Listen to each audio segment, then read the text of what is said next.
물론 여긴 국민 라디오.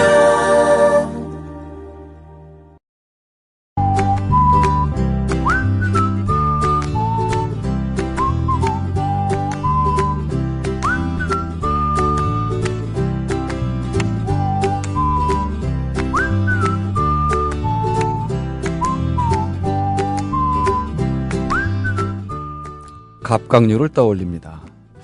겉이 견고한 종류들이죠. 당연한 이치인 것처럼 속은 무르기 짝이 없습니다. 꽃게를 봐도 탱탱한 듯 물렁거리죠. 사람도 이런 부류가 있습니다. 단단한 외피를 가졌지만 속은 허약하고 때론 외로움에 시달립니다. 김민정 시인은 어떨까요? 탈피를 막 끝낸 상태라고 하겠습니다. 일명, 일견, 투명하게까지 한 갑각의 시인입니다. 누군가는 갑각류에 대한 선입견을 먼저 꺼내겠지만 그거 틀렸다고 말씀드리면서 어제에 이어 그녀의 견고한 말랑말랑을 읽어보겠습니다.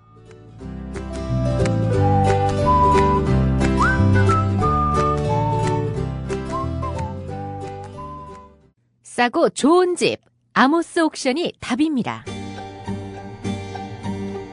지난 10년간 무려 27만 명이 이용한 국내 최대 무료 경매 사이트 아모스 옥션. 아모스 옥션은 내 집을 마련하려는 여러분께 제대로 길잡이가 될 것입니다. 경매가 처음이신 분들을 위해 법원 경매 정보뿐 아니라 경매 상담 신청, 입찰 전 대출 조건 상담까지. 이게 문제야, 어? 이게 문제라고, 이게 문제야, 어? 법원 경매를 통해 싸고 안전하게 내 집을 마련하려면 아모스 옥션. 싸고 좋은 집 아모스 옥션이 답입니다. 지금 네이버에서 아모스 옥션을 검색하세요. 상담 전화는 1566-7678, 1566-7678. 국민TV 조합원이라고 말씀하시면 국민TV 조합원이 상담하여 드립니다. 안녕하십니까. 저는 인천공항에서 뉴욕까지 여러분과 함께할 막날라 기장입니다. 레이디스 앤 젠틀맨. 이봐요, 스튜어디스. 내가 새싹 땅콩 져달라는 거 까먹었어요? 땅콩 더 드릴까요? 이건 그냥 땅콩이고 나는 새싹 땅콩차. 수치에 좋고 몸에 여기저기 마구마구 좋은 새싹 땅콩차 달라 그랬잖아요. 아우 골 아파. 손님, 그건 저희 비행기에 없는데요. 야, 상호장 오라 그래. 그리고 너 내려. 당장 색싹 땅콩차 가져와. 비행기 후진해. 기장입니다. 본 항공기 후진 안 합니다. 기내에서는 숙취로 인한 행패와 꼬장을 금지합니다. 새싹 땅콩차는 전창걸닷컴에서 구매해 주시기 바랍니다. 인터넷 다음에서 전창걸을 검색하시면 전창걸닷컴이 나옵니다. 전화 주문은 070-8635-1288, 070-8635-1288로 가능합니다. 굿바이 행오버. 숙취에는 새싹 땅콩차.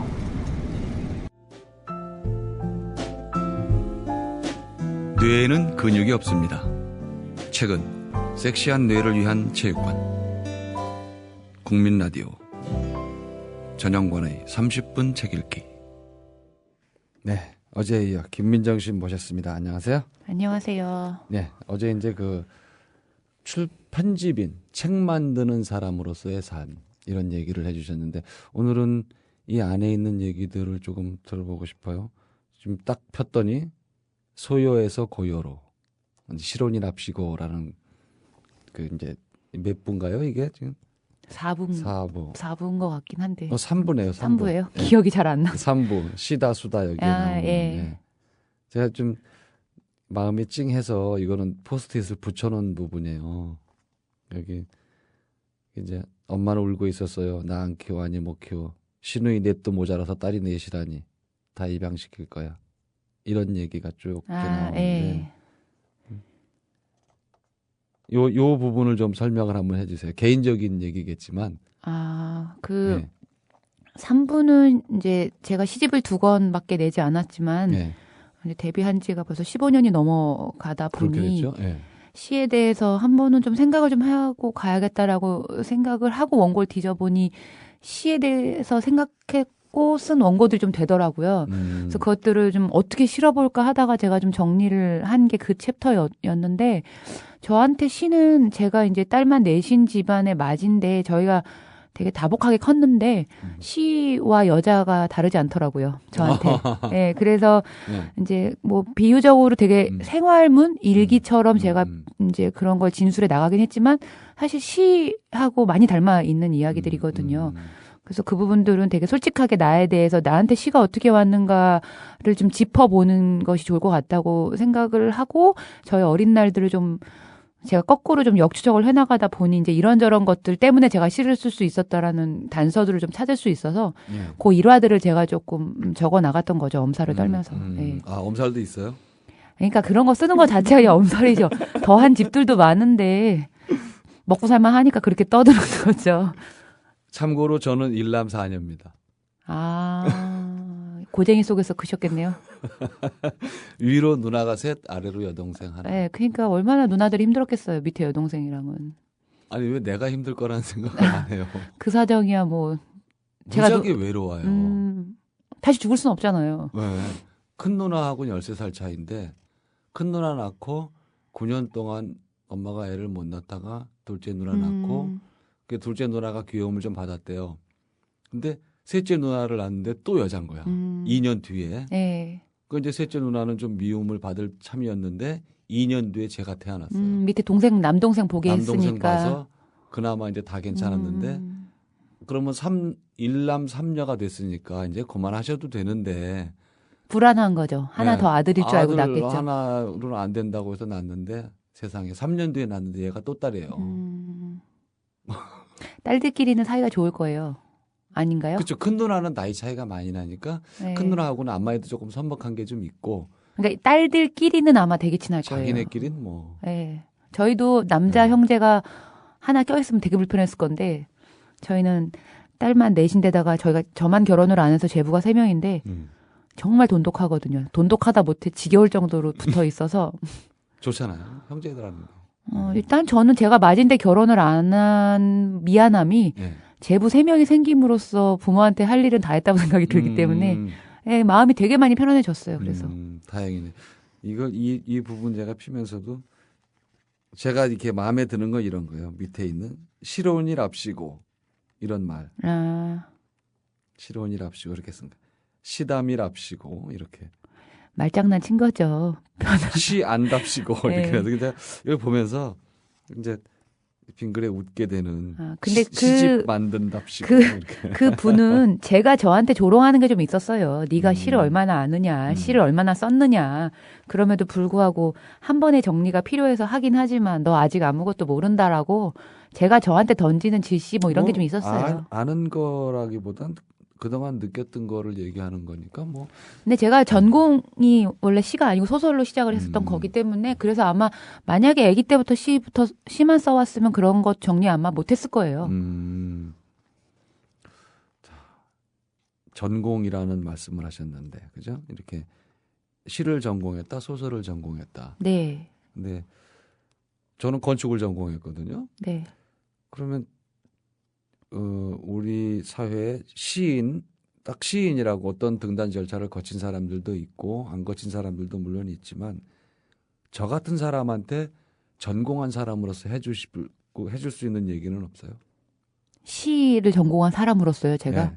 그 입장에서 만약에 해줄 말이 있다면. 시를 전공했다고 말을 한 이유는 대학에 가서 이제 시를 할래, 소설 할래 이랬으니까 이제 그렇게 말씀드린 거고 전 대학에서 시 공부를 하나도 배운 건 없는 것 같아요. 그러니까 제가 시 쓰고 싶어 하는 사람들한테 뭐 시는 이런 거다라고 말한 적은 한 번도 없고, 대학을 시를 쓰기 위해서 간 건 아니었고 소설 쓰려고 갔지만 시인이 되기 위한 전공을 하면서 가장 많이 배운 거는 시집을 많이 읽으면 얼마나 삶이 윤택해질 수 있는가 하나는 대학 졸업할 때까지 배운 것 같아요. 정말. 다른 거는 사실 저 같은 경우는 그러니까 일반적으로 시를 가리키는 학교에서 제가 데뷔가 99년인데 그때까지만 해도 저처럼 시를 쓰는 사람은 없었죠. 왜냐하면 그러니까 그래 특별하게 썼다는 게 아니라 시가 다 아름답고 뭐 그냥 순결하고 뭐 욕을 절대로 쓰면 안 되고 막 그러는 풍토였는데 어느 날 아무것도 모르는 애가 시에다 욕 쓰고 뭐 될 대로 되라 뭐 너 죽어라 나 죽어라 이런 거 했었으니까 그건 학교에서 누구도 가르쳐 준 게 아니잖아요. 그렇죠. 사실 하라는 대로 하는 방식에서 가장 청개구리 짓을 한 거거든요. 이유는 하나였어요. 남들하고 하는 거 똑같이 하는 거 싫어서. 그러니까 나는 옷도 똑같은 거 입기 싫은데 자꾸 똑같은 거 입히려고 하는 선생한테 반항하는 거는 옷을 찢어 입거나 옷을 안 입는 건데 그런 거 하나 배우고 졸업한 거거든요. 근데 그때 학교 다녔을 때 나 같은 사람이 조금 있다라는 거를 되게 종지를 삼을 수 있는 사람들이 그래도 있다라는 거를 배운 거잖아요.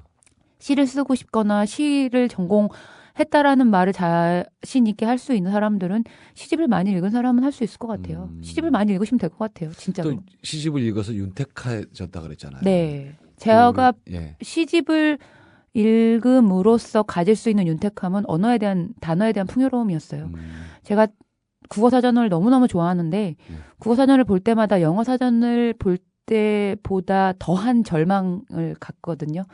우리말로 20년을 넘게 공부하고 쓰고 살았는데 어떻게 이렇게 우리말을 모를까.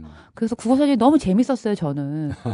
그래서 시집을 이제 읽기 시작했을 때 충격이었던 건 이제 여백이 많잖아요, 시집은. 그래서 시어들이 이렇게 자기 공간을 차지하고 앉아 있었을 때 그 시어가 가지는 그림이 있었어요.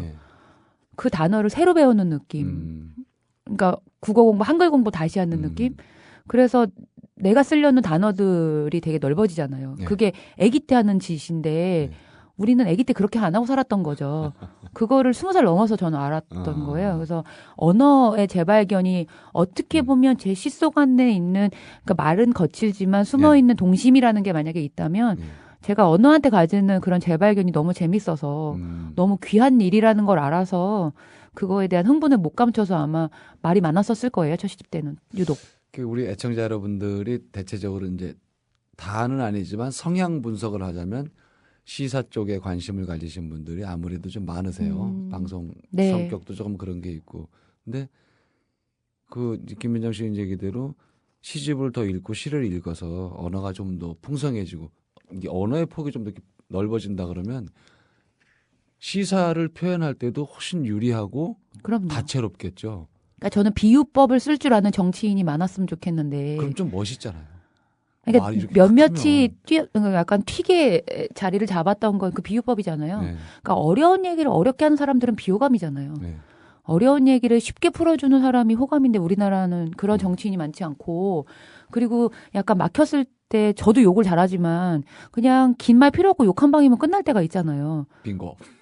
근데 욕이 금기시 오랫동안 되어 왔기 때문에 네. 우리 사회가 되게 뒤로는 꼬여 있는데 네. 앞에서는 아무렇지도 않은 척 반듯한 얼굴을 하고 네. 있지만 정말 이 속으로 꼬인 사람 많았거든요. 네. 그러니까 규제라는 것이 사실 되게 자유롭게 풀어놓는 것이 뭐 욕을 하지 말아라 뭐 이런 게 아니라 일단 써먹을 수 있는 재료들이 좀 많아야 되는데 재료도 없으면서 재료도 제공하지 않으면서 규제만 했던 것이 언어에도 있었던 것 같더라고요. 교과서 우리가 공부하고 시험 문제 풀고 그랬지만 정말 재미없잖아요. 네, 전 국어 교과서처럼 재미없는 게 없거든요. 네. 도대체 왜 이런 걸 문제로 내는지도 모르겠고 시도 물론 좋은 시들이 많이 실려 있긴 네. 하지만 모두가 싫어할 만한 시들 그러니까 좀 재미없어 할 만한 것들만 모아서 내는 경우가 저 땐 되게 많았거든요. 반감나게. 그래서 김소월에 대한 지금은 되게 좋아하는데 학교 다닐 때 정말 재미없어 한 것 같아요. 그게 국어교육의 폐해인 것 같아요. 저는. 그래서 시를 더 읽으면 제가 이제 애청자 여러분들한테 제가 시를 쓴다고 해서 무슨 자꾸 시를 권한다기보다는 지금 말씀하신 대로 처음에는 이게 마음에 안 들 수도 있고 마음에 안 들 땐 저는 마음에 드는 거를 읽으라고 권하거든요. 이렇게 봐서 여러 권을 이렇게 넘겨봐서 마음에 드는 시집이 있으면 그거를 먼저 읽으시라. 굳이 마음에 안 들고 억지로 뭐 약 먹듯이 하는 거는 자꾸 더 실증만 나니까. 근데 네. 이 방송을 들으시는 분들은 시집을 진짜 많이 안 읽으시는 거죠. 대체적으로 좀 이렇게 좀 덜 보신다고 봐야죠. 한 10건만 보고 나면 세상이 달라질 텐데. 그죠. 네. 네. 그러고 이렇게 말하면 되게 재수 없어질 텐데. 아니에요. 정말 달라지죠. 네, 달라지기도 하고 또 무엇보다도 시사적인 얘기를 할 때 훨씬 더 효과적으로 간략하게 한 방에 얘기를 전달할 수도 있고 상대가 도저히 못 잊어먹을 만한 말을 해줄 수도 있는데 사실관계만 가지고 얘기하면 언쟁일 뿐이잖아요. 저는 그래서 네. 외국의 그 수반이라고 하죠. 유명한 정치인들이 쓴 연설문 같은 거 있잖아요. 네. 저는 그건 다 사서 보는 편이에요. 그걸 보다 보면 우리나라 정치인들이나 특히나 이제 고위층이 되신 분들, 예. 옆에 계시는 분들이 얼마나 참모를 잘 못해줬는지. 보좌관들이요. 예. 예. 그 외국에 계신 분들은 일단 유머도 되고 좀 하이한 부분이 다른 게 아니라 이렇게 언어의 제스처가 있거든요. 그럼 약간 좀 사람이 좀 숨도 좀 트이고 좀 다른 부분을 좀 보게도 되고 막 이러는데 우리나라는 그런 게 없는 거죠. 그러니까 저는 그래서 정치인에 대해 가지는 일반인들의 불편함, 비호감일 때가 있잖아요. 그런 것들이 이 문학이나 시를 통하면 좀 달라질 수 있다고 생각하는 게 그런 지점에 있거든요. 봄에 그 강원국 씨라고 그 대통령의 글쓰기 네네네. 그 보좌관 하셨던 네. 분이 나와서 이제 비슷한 말씀을 많이 하셨고 얼마 전에 또 회장님의 글쓰기인가 뭐 이게 또 나왔어요 책이. 근데 그분이 굉장히 유쾌해요. 지금 말씀하신 대로 이렇게 얘기를 해보면 대통령 연설 보좌관이면은 연설문 쓰는 것 자체도 굉장히 어찌 보면 딱딱할 수도 있는데 이 사람은 무지 재미있고 와서 저랑 얼마나 수다를 떨고 여기서 장난을 쳤는지. 근데 아 그래 이런 사람들 좀 보좌관이라도 이러면 조금 그 실제 연설하는 대통령이나 장관이나 누가가 좀 딱딱해도 보좌관들이 좀 일해주면 섞일 것도 같은데. 근데 문제는 네. 대통령이 문제죠. 왜냐하면 책을 일단 읽지 않고 크게 유머가 될 만한 걸 던졌는데 그걸 못 알아들을 경우가 있을 거라고요. 있죠. 저는. 본인이 소화를 못하는 건 아무리 좋은 걸 줘도 그러니까 아무리 이쁜 옷 막 이렇게 막 멋있어 보이는 옷을 줘도 몸이나 근육이 안 만들어지면은 못 입잖아요. 소화 못 안 되죠. 하잖아요. 예. 이게 윗사람들이 책 안 읽어서 생기는 문제가 많다고 생각해요. 저는. 시집도 좀 보셨으면 좋겠어요. 정말로 보시면 달라질 텐데. 10권. 네, 제가 뭐 이렇게 공영방송에 나가면 뭐 책 너무 안 읽죠? 막 이런 얘기 사람들이 할 때마다 저한테 어떻게 하면 책을 읽힐 수 있을 것 같냐 이런 질문을 어이없이 해요. 그죠. 흔히들 뭐. 그러니까 왜 어이없이 하냐고 하냐면 네. 책 만드는 프로그램에 계시는 분들이 방법을 찾아봐야 되는데 그걸 저희한테 물어봐요. 그럼 전 그러죠. 대통령이 책 안 읽어서 이 모양이 된 거라고. 그러니까 윗사람들이 책을 안 읽어서 우리나라 문화가 어떻게 망가지는지에 대해서 생각을 하나도 안 하면서 그걸 우리 보고 책임지라는 식으로 물어보는 거예요. 그래서 저는 사실 뭐 세네갈이나 이런 데는 시인이 대통령의 나라들이 있었잖아요. 그런 것들의 전략만 봐도 어떻게 하면 이게 큰 걱정인데 좀 생각을 해봐야 되는데 그런 것들 다 우리한테 떠넘기는 것 자체가 되게 이상하더라고요. 마치 뭐 빵이 맛있으면 얼마든지 먹겠다는 건가요? 네, 그래서 결국은 그래놓고 조금 있다 보면 책 프로그램 다 폐지시키고 연예인이 책 안 흔들면 안 나가는 나라가 됐잖아요. 저는 좀 책을 물론 저희가 앞으로 더 열심히 책 만드는 한 사람으로서 좋은 책을 제공해야 되는 것도 물론 있지만 이 책을 어떻게 소비할 수 있겠는지를 가르쳐 줄 수 있는 지식인 계층이 정말 필요하다고 생각하는데 그 계층 속에는 정치인들이 분명히 저는 선도적인 역할을 해야 된다고 생각해요. 나라 돈으로 먹고 사는 사람들이잖아요. 그렇죠. 근데 그들이 과연 이거에 대해서 호통만 치지 뭘 하는가라고 생각해 보면 좀 한심하거든요. 전 책 프로그램 나와서 왜 시사적인 얘기를 흥분을 하고 있는지는 모르겠지만 제가 약간 맺힌 게 많은 것 같기도 해요. 웃기겠네요. 너나 잘해라 이러겠다. 고생도 어쨌든 책을 만들면서 굉장히 애쓴 것도 많고 아까 500권 가까이 된다 그랬죠. 500권이 뭐죠? 그 이제 지금까지 만든 책이요? 예. 500권 아마 넘을 거예요. 세보진 않았지만 꽤 많이 만들었죠. 그 많은 어쨌든 다 고생도 하고 여러 가지 노력들이 들어갔을 텐데 저만 혼자 배불렀던 거예요. 생각해보면 저는 되게 복받은 사람이죠. 그 어떤 책이든 주지 않는 건 어떤 책도 다 모든 거를 저한테 줬거든요. 어떤 영양분이든. 저는 그런 의미를 보면 제가 되게 복이 많은 사람 같아요. 그래서 그걸 좀 다른 사람들 좀 보고 그렇다고 진짜 편집자가 책 읽으라고 권하고 다닐 수도 없는 거 아니에요? 그러니까 신기하게 그런 것 같아요. 저는 이제 문학을 지금 하고 있지만 저는 뭐 실용 자기계발서 뭐 별 책을 다 만들었었거든요. 저는 집 꾸미고 이러는 걸 되게 좋아하는데 사람들이 집 꾸미고 래퍼하고 이런 거 좋아하면 어떻게 해야지 고민해요. 저 어떻게 했나 생각을 해보면 저 그냥 책만 봤거든요. 그러면 어느 순간에 제가 이제 집 꾸미는데 좋아하는 책을 이렇게 모아놓은 걸 보면 제가 어떤 사람인지가 거기다 골라놓은 책을 보면 그렇겠죠. 보여요. 근데 저한테 대부분 이제 어떤 책, 우리 애는 어떤 책을 읽히면 좋아요, 선생님? 막 이런 걸 물어봐요, 엄마들이. 자기 자식이 뭘 좋아하는지를 쳐다보지 않은 채로 느닷없이 처음 만난 저보고 골라달라는 거예요. 저는 책은 그 무수히 많은 실패에서 비롯된다고 생각하는 게 있거든요. 저한테 어울리는 색깔이 보라색이면 그 보라색을 내 걸로 만들기 위해서 수십 가지 색깔을 입어보고 버려야 되거든요. 그쵸. 그런 걸 안 하는 거죠. 그래서 저는 500몇 권이 될 수 있는 그 책들 다 기억 안 나요. 근데도 저한테 뭔가 피 안에 흐르게 만드는 힘이 있었을 거라고 생각하거든요.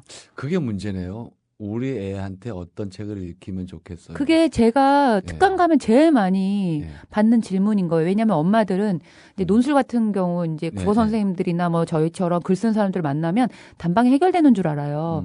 그래서 우리 애는 뭘 좋아하는데 무슨 책 읽혀요? 막 이런 거 너무 많이 물어보는 거예요.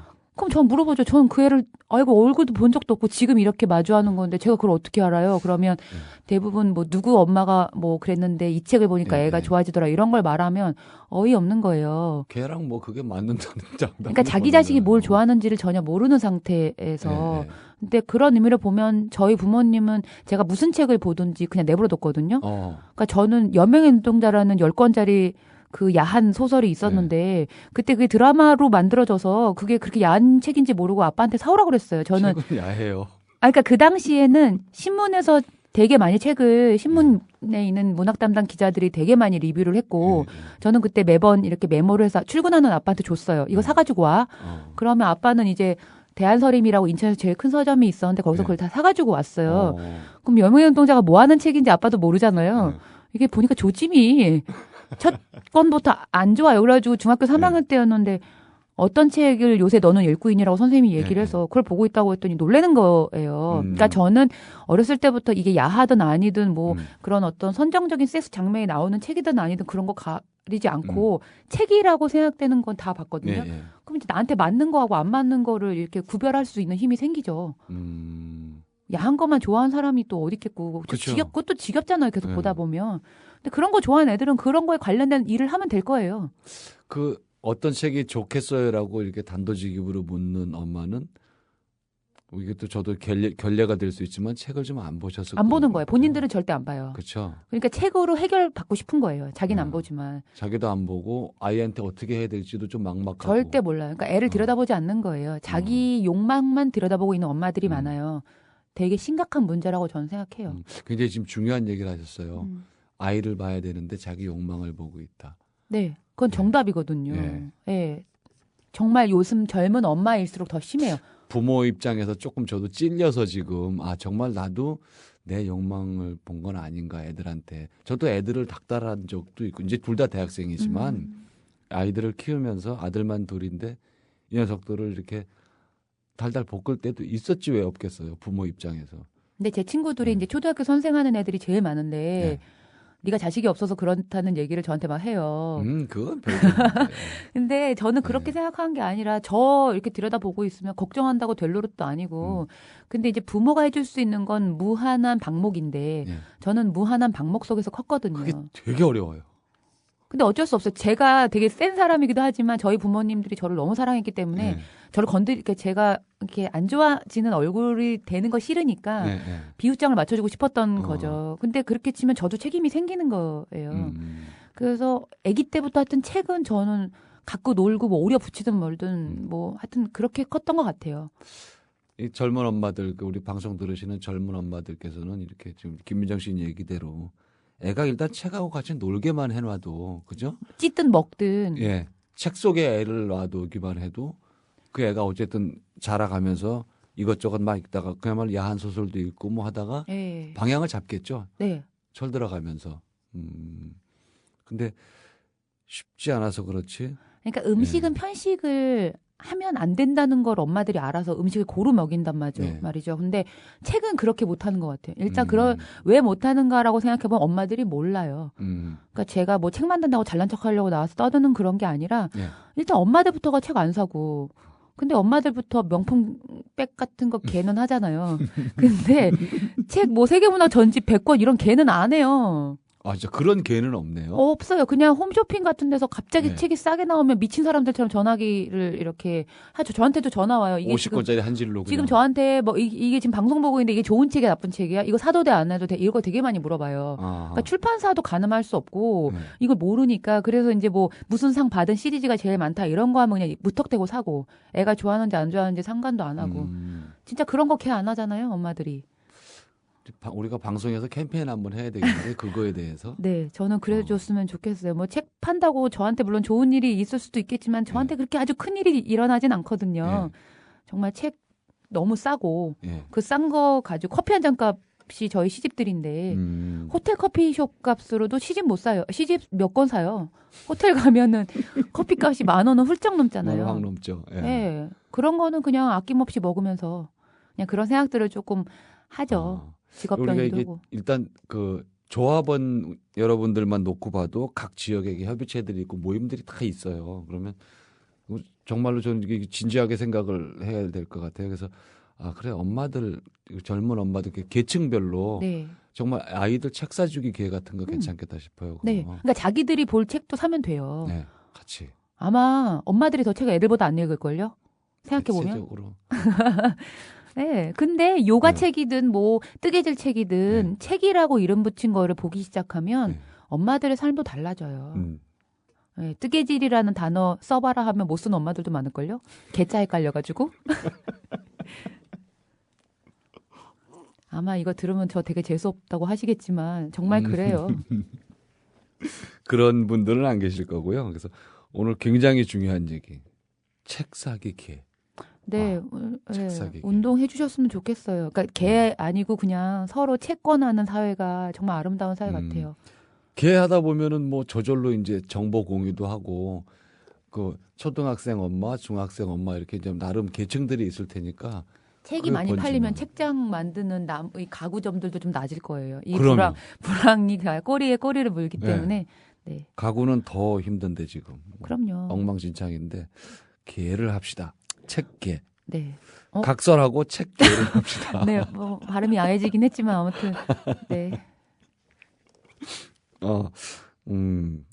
한번 고민을 해보고 캠페인을 한번 내년 1월부터 그런 캠페인을 한번 펼쳐보든지 저희 프로그램에서는 가능하니까 네, 네. 다른 시사 프로에서 하기는 좀 뭐하니까 네. 저희가 그런 안을 한번 1인시라도 할 짜든지. 참이에요 지금. 너무 네. 책이 안 팔려서 팔리는 거랑 상관 너무들 안 읽어서. 네, 안 읽는다는 게 이제 가장 문제죠.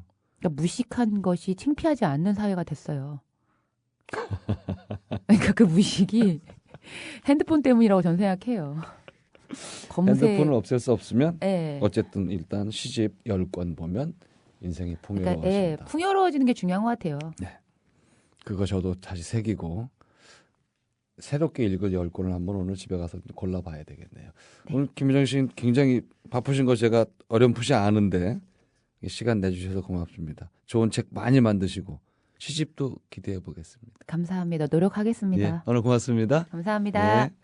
네. 저는 오늘 뭐 김유정 씨 처음 만났습니다. 시집이야 진작에 읽었습니다만 이렇게 스튜디오에 마주 앉으니까 문장으로 만나는 거하고는 또 이렇게 비교가 할 수 없습니다. 사람에게는 결이 있다는 걸 새삼 실감합니다. 우리는 타인에게 무심합니다. 특히나 작가의 경우는 그 자기 관심 영역 안에 있는 부분에 대해서는 세심한 눈길을 보내는 경향이 있습니다. 저 역시도 이 김민정 시인을 시집으로만 대했기 때문에 나름의 판단만 가지고 있었습니다. 이제 산문집을 읽으면서 이제 방송 때문에 한번 또 이렇게 읽어봤는데요. 제가 편협했다는 생각을 했습니다만 오늘 방송으로 김민정 시인의 또 다른 결을 느꼈다고 이제 고백하겠습니다. 반전이니 뭐 깜짝 놀랐느니 그런 말보다는 이제 감흥이라 그럴까요? 제 마음의 어느 쪽에 이게 분홍 물감이 펑 이렇게 떨어지는 느낌입니다. 여러분들께도 이런 기분을 알려드리고 싶습니다. 단, 나르는 고슴도치 아가씨. 그녀가 느끼기 시작했다. 이렇게 시집 2권을 먼저 읽으셔야 합니다. 그리고 오늘 소개해드린 산문집 각설하고를 읽으시면 사람을 보는 눈이 좀 달라지실 겁니다.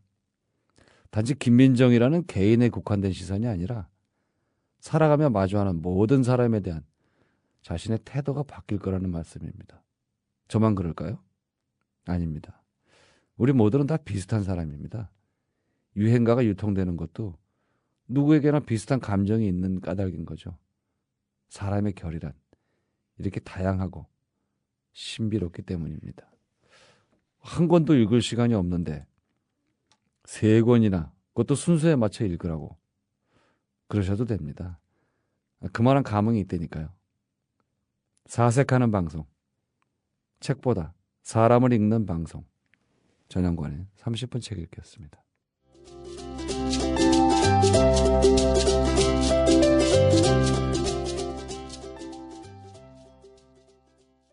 (2014년) 참 다사다난했습니다. 네, 지금 배 상황입니다. 나 살고 싶어요. 왜 우리 아이가 죽었는지 밝혀주십시오. 약속을 지켜라. 엄청난 불장난을 누가 했는지. 죄송합니다. 통합진보당을 해산한다. 하지만 2015년 을미년 새해 다시 희망을 써야 합니다.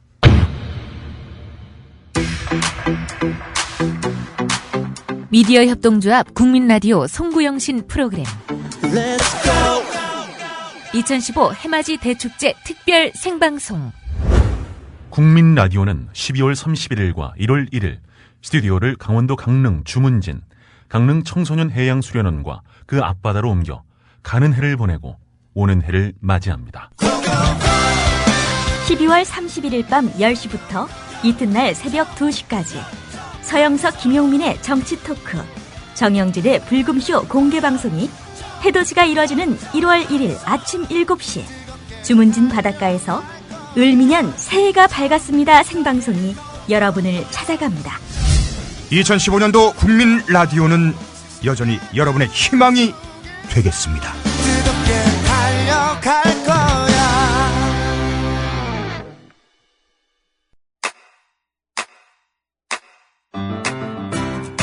국민라디오 지지하는 4가지 방법 아시나요? 다운로드하기, 별점 주기, 댓글 달기, 구독하기. 국민라디오를 보다 많은 이들에게 전할 수 있는 가장 손쉬운 방법. 다운로드하기, 별점 주기, 댓글 달기, 구독하기. 잊지 마세요. 다운로드하기, 별점 주기, 댓글 달기, 구독하기.